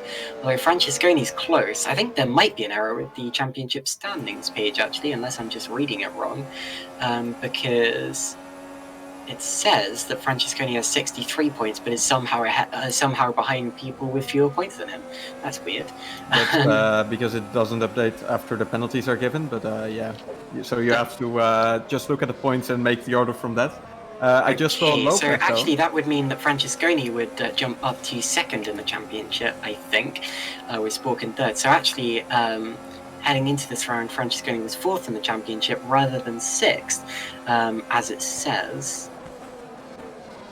Yeah, so I just saw Lopez. He went into the pits to make his penalty. Oh, as he spins again. But he came out of the pit lane and he almost spun the car after putting off his speed limiter, and he hit the wall, so he probably has some damage, and now he almost spun the car at Cops as well, so yeah, there's definitely some issues going on there, and he'll be struggling to keep the car on track for the rest of the race now. Talking of spins, George Sutton just had a massive save there. He had contact with Hygo Poom, who he was battling with, went boom in his side pod, and somehow managed to touch the brakes and hold the car. That was really good. That was a really good save for George Sutton, although still he's running outside of the points. Also running outside of the points, but battling a Kosmala and wait, no, he was lapping someone, I think. No, that was Schmidt. My apologies. And Jack Mayer now gets past Schmidt as well. So Schmidt losing places, but he, I think, is on a one-stop strategy. So he might well be able to get them back at the end. We'll see. Yeah, and at the front, Liam de Waal is running away. Almost 8 seconds now to Thomas Wok. So that's quite a big gap. And we see third place still very close between Lalu and Francesconi in third place, of course. They are slowly catching up to Thomas Wok. So that could be an interesting one as James Juba finally pits for his first pit stop from, I think it was P9. But he's dropping now down the order. So... Good first stint for James Huber, very long. He's going to be one of the last people to make his stop, if not the last. I'm not sure who else hasn't made their stop yet. But anyway, that means that the order now, as we're 60% of the way into this race, it's De Waal leading by 8 seconds from Wopke. Francesconi and Lalo are still close. They're still fighting over that third place, separated by less than half a second.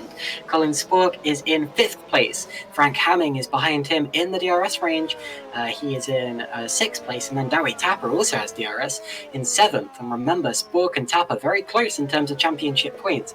And Spork needs all the championship points he can get to combat Michael Francesconi. Sven de Vries is currently 8th in the order. Then it's a battle between Canapino and Singh, and I expect Singh will probably pass him before long because Canapino is yet to stop. So there we see one person who is yet to stop. Yannis Warburn is 11th. Then it's Jacob Reed, Thomas Harvey, Christian Malchrak, and Jack Mayer. And the last driver in the points is Jack Mayer, and the first driver out of the points is Sebastian Kosmala at this point in time. But we still have strategies to resolve, and 40% of the race, just under, to go. And as a result, it's not over yet. Yeah, so we just saw Jacob Reed getting past Yannis Walburn, of course, both on different strategies. Walburn running the hard tires and Reed on the soft tires. So, of course, Reed with fresh softs, he has much more pace.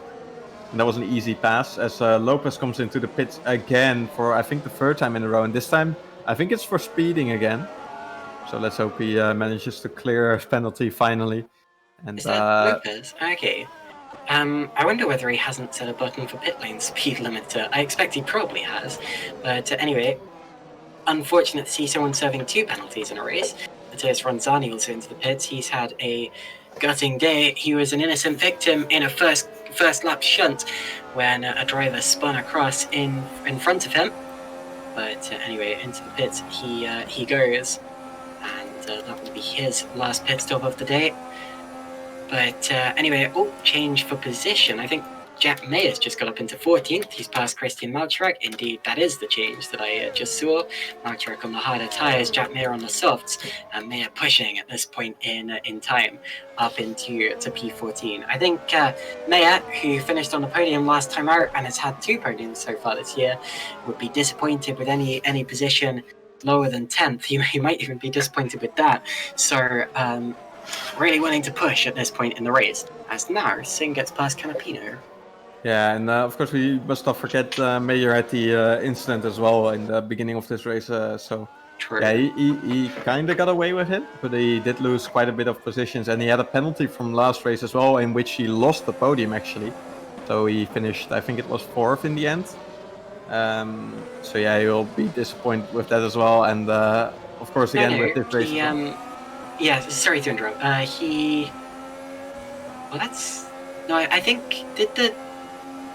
that's confusing. Okay, well, Colin Spork's still 3rd, so if he did get a penalty, that means that... Spork got a penalty as well. Both of them got a penalty, so... that makes sense. Okay, so Frank Hamming was classified as 2nd last time as a result of that. Sorry, yeah, I was confused because Spork was still classified 3rd.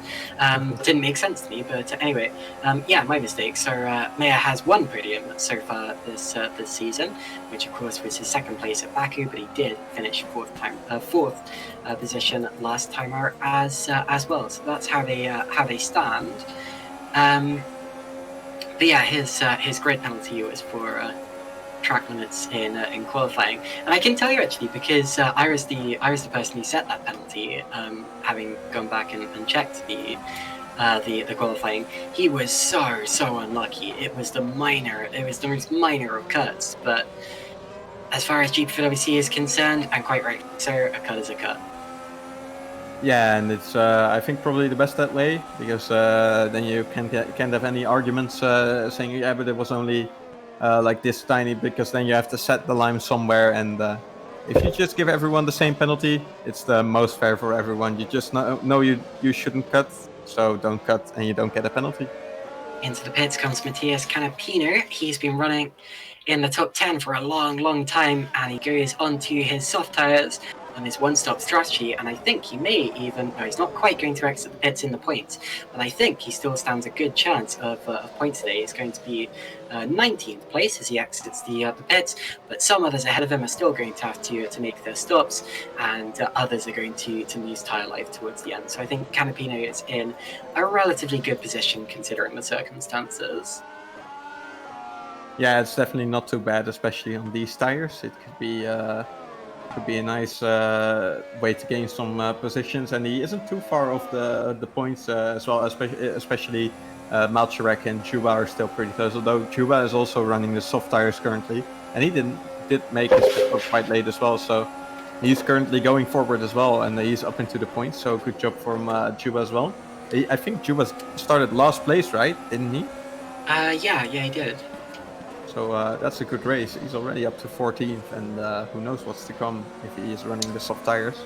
Good drive from Juba. Also, Colin Spork is really reacting to Frank Hamming now. He was right over to the right-hand side on the straight, obviously worried that Hamming was going to try to sell him a dummy or something like that. And Spork holding that 5th place, but definitely feeling the pressure now from both Hamming and Tapper, who are chasing him down. They're all on the same tyre compound, but the two behind have the DRS, and Spork does not. They're actually following relatively closely the fight for 3rd between Francesconi and Lalu, and those two still close as well. I've been watching Lalu to see if he's going to be able to pull a move. And actually, the last few laps he's been so close to Francesconi, but not quite close enough. And I wonder whether Francesconi's running slightly less downforce on the straights, maybe. But I suppose we'll see. It's it's close. It's definitely close, and we're still only 70% in, so still 30% to go, which is almost 1/3 of the race, and quite a long way. And perhaps we'll see some guys going into the pits for a second stop. Who knows, as the clouds are slightly coming back, so who knows what might happen near the end of the race as well. It could throw the whole race upside down, really, if it starts to rain near the end. So we're now 31 laps into the 43-lap race, and the gap for the lead is pretty much 10 seconds. Sven de Vries now comes in for his pit stop, and that is his second stop. So de Vries, one of the first of the two stoppers, he'll be going onto a set of softs, I'm pretty sure, to run to the end of the race. Might drop out of the points paying positions here, but on those soft tyres I'm expecting him to push and get those places back. Meanwhile, Canapino's in the pits again. So I was talking about how Canapino's in a good position, but I think he's got a pit lane speeding penalty. Yeah, he definitely is. Just checking, and he has a penalty indeed. He has a drive-through, so he's driving through the pit now. He's kind of lucky that the pit lane isn't too long, but still he's losing valuable time, and I think the points are out of reach for him now. One of the drivers to keep an eye on now is Thomas Wok, because he pitted quite early as well from the soft tire. So will he be doing a 2-stop or not? Of course, now we saw Sven de Vries coming in for a second stop, so that could be an interesting one. Honestly, I wouldn't be surprised if all of the top 6 stop again. I really wouldn't be surprised. Maybe the top 7 as well. Even top 8, come to think of it. I wouldn't be surprised if all of those drivers come in again. Talking of that, Jacob Reed is about to attack Sandeep Singh. Jacob Reed has only made one stop, but it was a late stop, and he's up the inside and he goes through. And it's important for Reed that he starts pulling these moves as soon as possible, because his tyres may well start to lose a bit of grip towards the end of the race. But yeah, that's a good move for Reed. He's now up into that 8th position. But yeah, as I was saying, I wouldn't be surprised if everyone from De Waal down to Tapper pits again. But I think it's possible. I'm not sure if it'll be beneficial, but I think it's possible that one or two of them could stay out. Maybe all of them if I've hugely miscalculated it. I think most of them will be trying And to stay Lally out. to the inside of Francesconi, and there's contact, and they both go around. Does everyone miss them? No, they don't. And off comes Lally's front wing. Lally has lost his front wing. He's going to have to make another pit stop. It was Colin Spork who made the contact. No fault of Spork's. It's just he suddenly found two spun cars in front of him, and that was because Francesconi and Lally were going side by side through Brooklands, and it came to blows. They came to blows. They both went around. Lally lost his front wing, and Francesconi lost his third place. Yeah, and the question is, will Francesconi have some damage as well? Of course, Lalo has some damage. That's clearly visible in the car, but Francesconi might be having some suspension damage as well, which will unsettle the car. And one of the drivers mainly profiting from this is Spork, up to third place already. Hamming up to fifth, and right behind Francesconi as well. And Thomas Wack, of course, he will be happy with that as well, because he has some more air now behind him, and that's very nice for him as well. I also really hope that Colin Spork doesn't have any damage from that, because he was the innocent victim. Lally now comes into the pits, slows it right down. Often it's easy not to if you're missing your front wing, because you've got that that loss of downforce.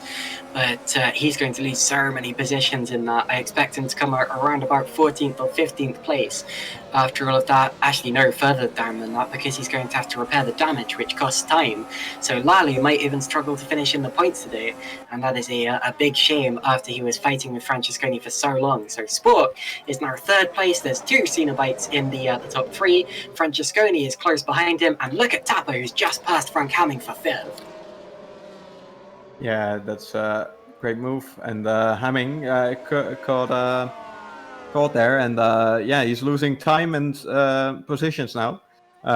He could have profited from the incident, but now actually he's kind of lost out, I would say, because he was right behind Colin Spork, but now he's behind Howie Tapper, and there's two cars between himself and Spork. So yeah, massive loss, I would say.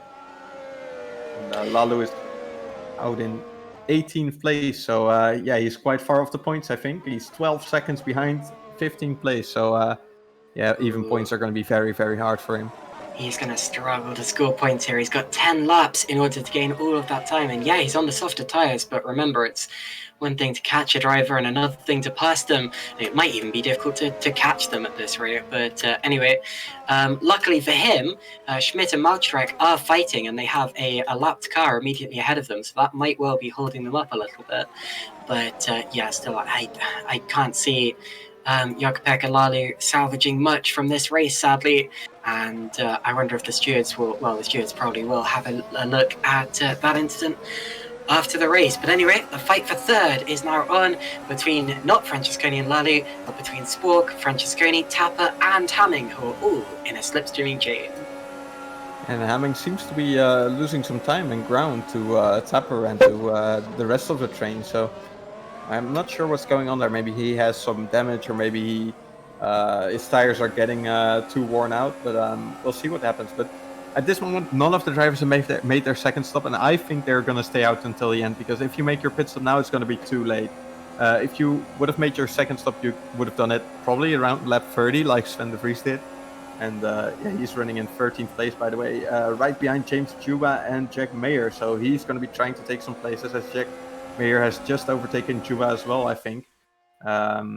Not sure about that, actually.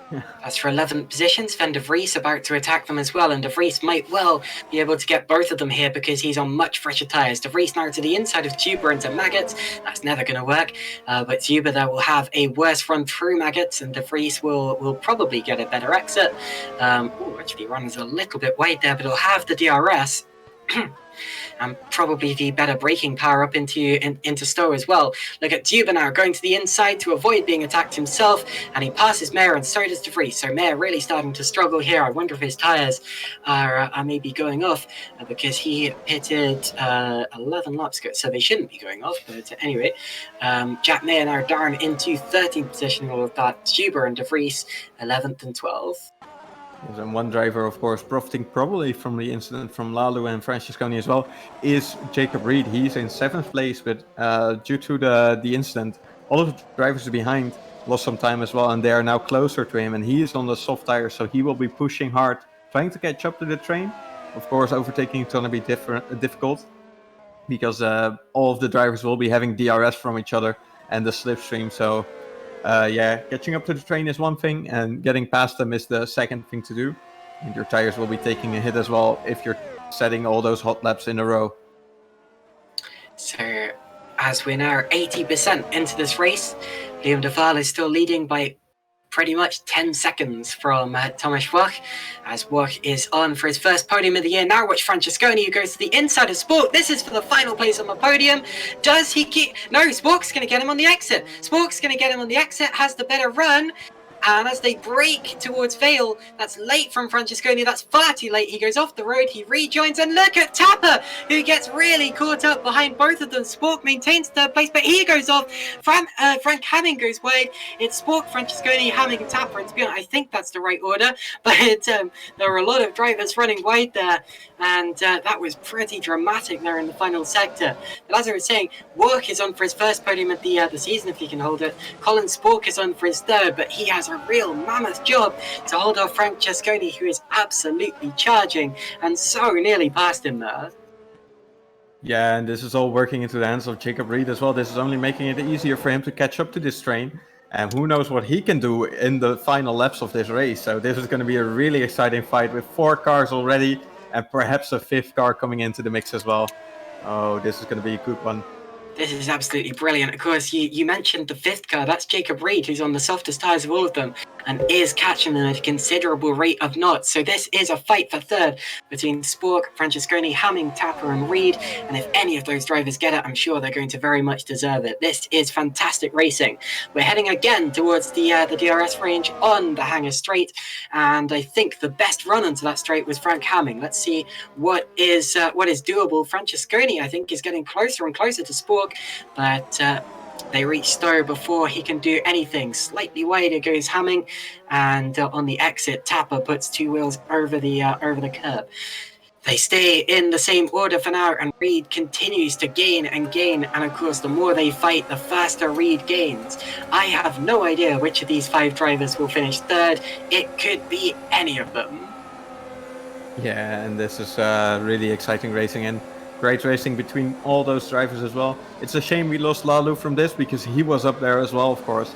But yeah, these 4 drivers still fighting it out, and it's still a few laps to go. So yeah, Colin Spork will have a massive job to do in order to stay in 3rd place, with Francesconi in his back and catching up on every straight with the DRS and the slipstream. Look at that, slightly wide in Luffield goes Colin Spork, but he gets a good exit. So, down towards Copse, we have just a few laps to go. We're on lap 38 of 43. So we're nearing the latter stages of the race. I'm pretty sure by this point that none of these drivers will be making a late pit stop. So I was wrong earlier on, they can do the stop strategy, but that's okay. It just means more of a showdown for us as we've got Reed closing in on his fresher tyres and his alternate strategy. Here we go onto the straight again. This is where everything kicks off. You see Spork immediately moving over to try to break the tyre of Michael Francesconi. Francesconi, does he go for it? Goes to the inside, has to back out of it. Spork gets the drive through the corner and keeps it within the curbs. Great driving again from Spork, great defence. Doesn't get startled by Francesconi behind. Remember, this is a driver with pretty much no sim racing experience versus a driver with tons of it. Across the line again, the gap pretty much nothing between any of these drivers. You could throw a sheet over at least 4 of them, and Reed is almost there as well. He's still closing. All it'll take is one little mistake from any of these drivers, and the whole order could turn on its head. Yeah, that's definitely going to be a really big factor as well. You want to take some risk, but not too much, because if you make a mistake, you're going to lose. And here comes Hamming. My apologies. Hamming up the inside of Francesconi, and that's the move for 4th. And Francesconi will hold it on the inside of Luffield, maybe, but there's a lot of grip out there as Frank Hamming is demonstrating. They're going to be side by side on the exit, Hamilton and Bottas style. Francesconi gets the run through Woodcourt, and he's still going to be on the inside for Copse, unless Hamming, and he's going to have to back out. So here we go. It's still going to be Francesconi in 4th place, but that has allowed Colin Spork to get a little bit of breathing air. He'd better use that to his advantage. He better make the most of it, because Francesconi will be reeling him in again with the DRS.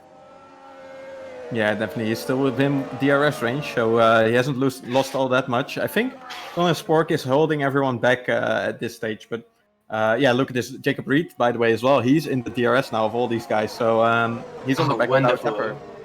Nice. This is going to be a very good end to the Grand Prix.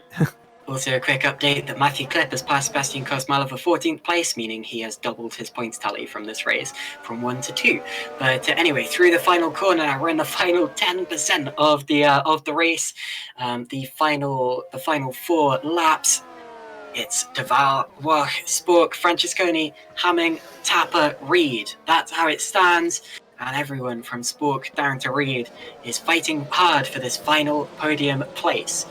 My money is on Francesconi, but honestly, it could be any of these drivers, and I would love to see any of them take it, to be honest, because I think these drivers have been driving so well today, and if Sport can hold off Francesconi, that will be a fairy tale story, and I will be in awe of his talent. But I could say that about any of these drivers. If Jacob Reed can pass all of these 4 drivers in the final 4 laps of the race, that would be equally impressive, and I would be equally as astonished. But anyway, what a race we're seeing here. Yeah, and Reed, of course, quite a new name to GPVWC as well. So he's really shown himself already.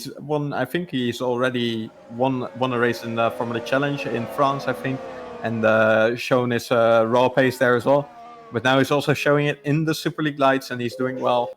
And yeah, he could potentially be on for a really great classification. And one of the drivers also who's not too far back from all these guys and could potentially benefit from any mistakes that they make is Sandeep Singh in 8th place. He's only 1.5 to 2 seconds back. So should anything happen, he will be there to pick up the pieces. As Sven de Vries passes Thomas Harvey for 10th place. Indeed, so a change for the lower positions in the top 10, De Vries up into that position. We still have one Maris Wonka in the top 10 though, Yannis Warburn doing an amazing job. So towards the end of the race, we now have just 3 laps to go. We're on lap 41 out of 43. That, of course, means 3 laps to go, including this one. And surely some of these drivers will start to get desperate. Look at Tapper. Tapper up the inside of Hamming. He braked later. And are they going to lock wheels on the exit? Hamming had to back out of it. He was on the curb. But look at Tapper running wide now. Hamming's going to be back up alongside him. The inside's the most important bit here. And Tapper's going to run wide. And Jacob Reed's going to come through, I expect. Or maybe he's going to have the slipstream. And towards Cups, Tapper comes back at Hamming. He knew he had to attack or be attacked. Reed runs wide in the background, and I've got no idea how no one changed positions there. But yeah, Tapper getting very desperate, as I said, someone might. Out onto the hangar straight again. This has been the most important sector of track all day long. Are we going to see any change? Look at them snaking down the straight, trying to break each other's slipstream while also getting the slipstream of the car ahead of them. No changes that time around. We have just 2 laps remaining when they cross the start-finish line, lap 42 and lap 43. This is utterly dramatic. De Waal now leads the race by 10 seconds. It's the top 2 are pretty much confirmed, but 3rd place is anything but. Here we go. 2 laps remaining. Who is going to get it, Wopke? Yeah, you are asking me, but I don't know. It's going to be anyone between those 5 drivers, or even 6. If you look at the back of Jacob Reed, it's Sandeep Singh now also in the mix. Up. Oh my goodness, Singh is right on top of them. I have no idea where he came from.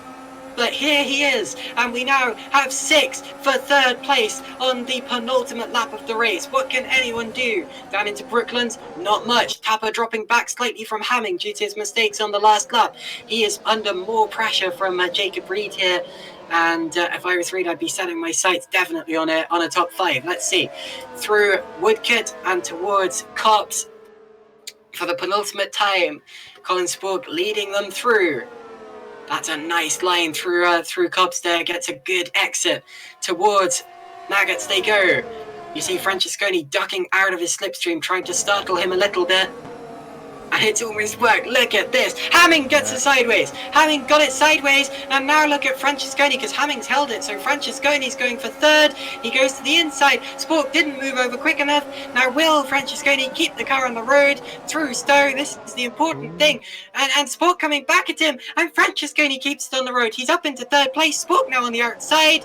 Can he keep it alongside him through into Club? No, he can't. Francesconi does get through on. And contact behind. Hamming's going off. No, he isn't. He somehow gets on the road. Reed loses places. Singh gains 2. Tapper's up into 5th. We're on to the final lap of the race. Francesconi's 3rd, followed by Spork, Tapper, Singh, Reed, and Hamming. Yeah, Hamming just lost a tiny bit of control of his car, and Tapper touched him due to that, but that was of course because he lost control of the car, and then he slid into Reed, and Reed lost positions there as well and is out of the DRS. So Hamming did give the position back to Reed, but Reed is still in 7th place, and he won't be too happy with that, of course, as he was looking at a potential top 5. But Francesconi into 3rd, yeah. Here we go, out through Luffield and towards the...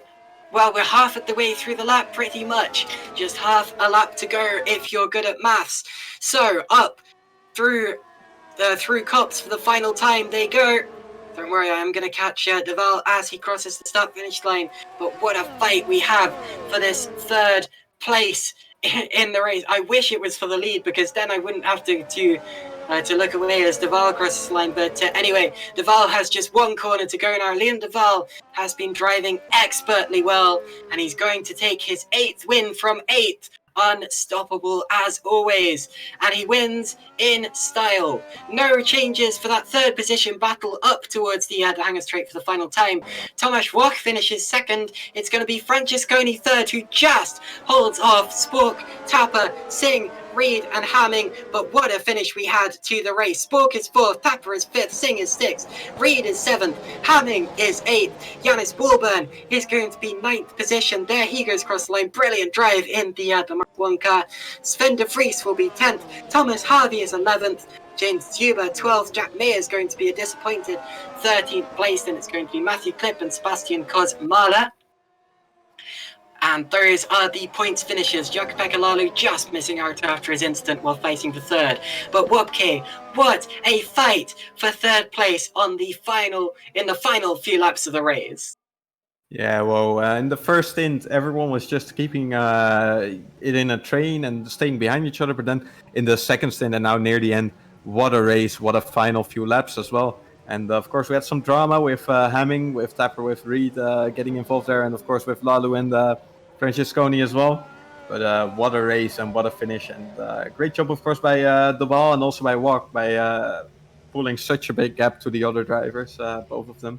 So great job by them. And Francesconi also getting that final podium position from Sport was, I think also essential, because they are pretty close to the to each other in the standings as well. So great job from Francesconi as well.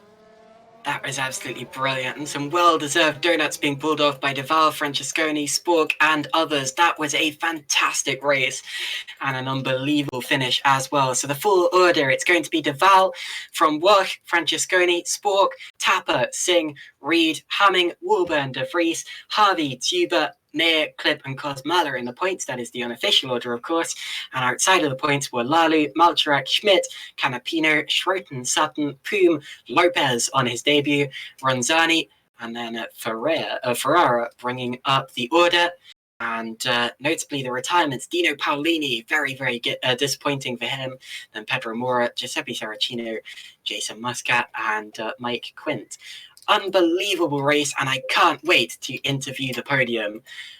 Goodness, they're going to have a lot to say, except maybe Liam de Waal, who was a long way ahead of everything that happened in all of that. And Thomas Wach was as well. But also, congrats to Thomas Wach for his first Superleague Lights podium of the day. It's so difficult to pick a driver of the day there. It could be any of the top 10, really. I have to say, fantastic drive from Liam de Waal, 8th win out of 8. Brilliant from Thomas Wach, his first podium of the year. Incredible from Michael Francesconi, passing Spork at the end. Brilliant from Spork, he fought so well. All of those other drivers in that fight was so good. Sandeep Singh coming out of nowhere. And also Yannick, what's Walburn's first name? It's Yannick, right? Yannis, that's right. Yannis Walburn. My apologies. Finishing 9th in a Mars 1, which of course is the least upgraded and theoretically worst car on the grid. So that's got to be a driver of the day contender as well. But let's speak, first of all, to race winner, Liam de Val. You have done it again, and I am bored of saying that. 8 out of 8. Oh yeah, I was not looking like I was gonna start the race at the start. Yeah, what happened with your wheel? Well, there's like an issue. It's not really an issue, but basically my keyboard is pushing the wires a bit, and the wires get a bit loose. And once they get a bit loose, it just presses everything at the wheel for some reason. And I had that, so I rejoined, did everything, put it in, no stress, but it still didn't work. And then I only had one more chance to get it to work, and luckily it worked. But I was afraid the whole race it was going to happen again because it's out of my control really. So, but it didn't, luckily, and it was a good race. And you didn't have any issues with the race? With the what? Sorry. With the wheel in the race, it was fine. No, it was all fine. I considered putting my pit limiter on my keyboard just so if it did happen, I could continue. But then I thought, well, the shifters are also gonna keep activating, so it won't matter really. So if it did happen, I would have had to DNF, but it didn't, luckily. But I need to find a solution for it because it could happen in the race. I mean, if it happened literally 10 minutes later, I would have been screwed because it happened with 2 minutes to go in warm up. So yeah, it didn't happen, and you've won your 8th race in a row, 200 points out of a maximum possible 200. You're going for some kind of record here. How does it feel to have kept up this incredible streak? And do you think you can keep it up for much longer? Not for too much longer because I think, well, it depends really on how it goes, but I think I've got a lot of good tracks coming up.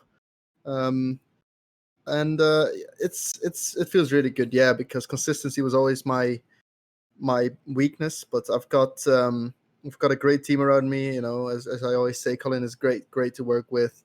I've got Pedro as well, and it's just it's great fun really, and that's what most important. Having fun in what you do, and then the results speak for itself.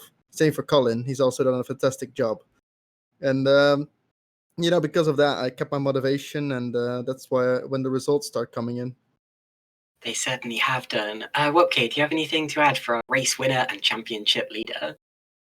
Not really. Congratulations, and well done. Well, you as well, again. with Wach. Yeah. I'm happy with him as well. Good job. So, but yeah, you are still just above everyone else every race. I'm still surprised how you do it every race. So well done to you. Thank you so much, man. Thank you. Thank you very much for the interview, Liam, and good luck in your future races. Thank you. Bye-bye. Anyway, so that was Liam de Val. I don't see any of our other top 3 in the waiting room, but I think I will get away with cheaply bringing in our 4th place finisher, Colin Spork. Colin, what a race! Yeah, crazy. Absolutely crazy. It was a 1-4 for you and your team, but it was almost looking like a double podium in the late stages there. Talk us through that fight with Francesconi et al. Yeah, it started with a spin with a collision with Francesconi and Lalu, and then looking back at it, I ran into Lalu, but it was lag because I didn't get any damage and not a force feedback reaction, so that was unfortunate for him. Then I got in front of Michael, and I got pace, but my tires were pretty worn. So I tried to stay in front of him, but he had quite a lot of overspeed. And I didn't want to fight it too much because Dino had problems and he DNF'd. So he's my championship rival, and I still would have gotten a lot of points. So I took it easy and still got 4th. So pretty happy. And de Val was just telling us about what a good teammate you are. And of course, you, as Cenobite, are leading the team's championship by a long, long way, especially after today. What does it mean to be part of the Cenobite team, and how important is teamwork? Yeah, I mean, it's a brilliant team. We train a lot, train hard, get as much data as we can. I think it's the best team where I could have started. They helped me a lot getting into GPV and for the season, and it works. I'm getting points for them. So, and Liam, of course, fantastic teammate. I can learn a lot from him, but still I can push him to the edge. So it's nice, and I I think we are a very good team. Well, congratulations on yet another double top 5 for Thank you. Cenobite. You are leading the championship by a long way. Thanks for talking to us, and good luck in your future races. Yeah, thank you. Now, we don't have second place finisher Thomas in for the interviews, which is a bit of a shame because it was his first podium in GPVWC Super League. But I suppose we do have his team manager here already, who is of course Wopke Hoekstra. Wopke, what's this going to mean to Tomasz? Yeah, he's probably going to be delighted. I know from just seeing my drivers in the chat, they have been working really, really hard after the season started, especially. Wok was really struggling with the pace and in the race to keep the tires, and he had some unfortunate incidents as well. But yeah, he's really been practicing hard to improve, and we saw it for the first time. I think it was in Canada, where he qualified on an equal lap time as Liam de Waal, and he finished. I think it was like 5th place in the race. Yeah, it's 5th. Yeah, so that's the first time we really saw that he was actually able to perform well like that. And then 10th place in France after maybe a little bit of a mishap in the strategy, but now to come back and yeah, he ran pretty much in 2nd place for the whole race. Only Francesconi overtook him for 1 lap, I think, and that was it. So really a great job, and I hope that both himself and Paulini will be improving on this as well, trying to score more and more points together. Well, congratulations to you, and of course to your driver Tomasz Wok. Of course, just a quick update. I keep saying it's his first podium. I mean, it's his first podium at this level in Superleague Lights, as he did take a podium in the Academy Series last year at the Hockenheim Ring. But anyway, that will do it for today's broadcast. So I have to say thank you very much to Wopke for joining me in the commentary booth. You did an amazing job, and it was great to have you to bounce off. And also thank you very much for that interview at the end there.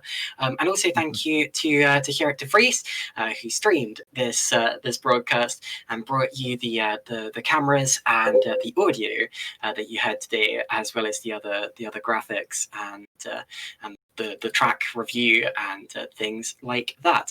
But anyway, that's the lot from today. So thank you very much for watching, and make sure you join us tomorrow for WTF1 Super League. Thank you very much, and good night.